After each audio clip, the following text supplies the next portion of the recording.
13 November ঘিরে অস্থিরতা সৃষ্টির চেষ্টা করা হলে তা সর্বোচ্চ সামর্থ্য দিয়ে নিয়ন্ত্রণ করা হবে বলে জানিয়েছেন পরিবেশ, বন ও জলবায়ু উপদেষ্টা সৈয়দা রিজওয়ানা হাসান। বিকেলে সচিবালয়ে গণমাধ্যম কর্মীদের প্রশ্নের জবাবে মন্তব্য করেন তিনি।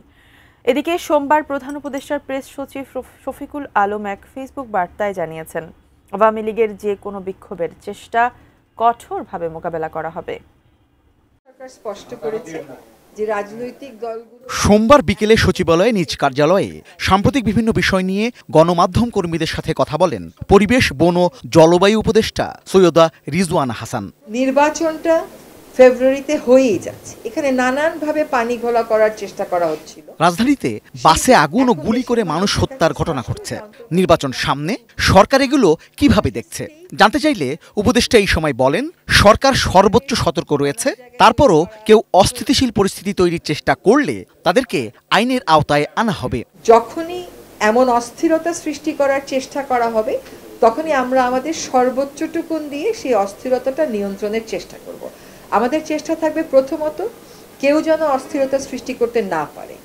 তারপরেও যদি অস্থিরতা সৃষ্টি হয়, সেখানে আমাদেরকে রিঅ্যাক্টিভ অ্যাপ্রোচে যাইতে হবে।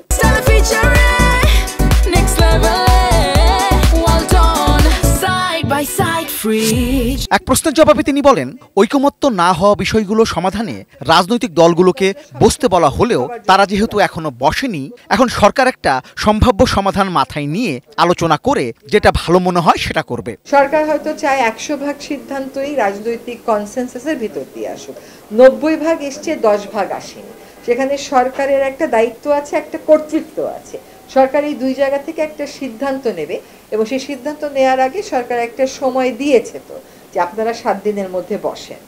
তো তারা যেহেতু বসেননি, সেহেতু সরকার একটা সিদ্ধান্ত নেবে। সেজন্য আমরাও আর খুব বেশি সময় নেব না, আমরাও নিজেদের মধ্যে কথাবার্তা বলে সরকারের পক্ষ থেকে সিদ্ধান্ত জানিয়ে দেওয়া হবে। এদিকে সোমবার প্রধান উপদেষ্টার প্রেস সচিব শফিকুল আলম নিজের ভেরিফাইড ফেসবুকে কার্যক্রম নিষিদ্ধ আওয়ামী লীগের পক্ষে ঢাকার রাজপথে যে কোনো কর্মসূচি কঠোরভাবে মোকাবেলার হুঁশিয়ারি দিয়েছেন। তিনি লিখেছেন, আওয়ামী লীগ, তাদের সমর্থকেরা এবং তাদের গণহত্যাকারী নেতা মনে করেছেন এটি 28 অক্টোবর 2006। তারা কল্পনা করছেন প্রকাশ্য দিবালোকে মানুষ হত্যা করার পর রাস্তা দখল করার জন্য হাজার হাজার দুর্বৃত্তের দলকে ঢাকার কেন্দ্রস্থলে পাঠাবেন। এরপর তিনি লিখেছেন, দুঃখিত, এটি নতুন বাংলাদেশ।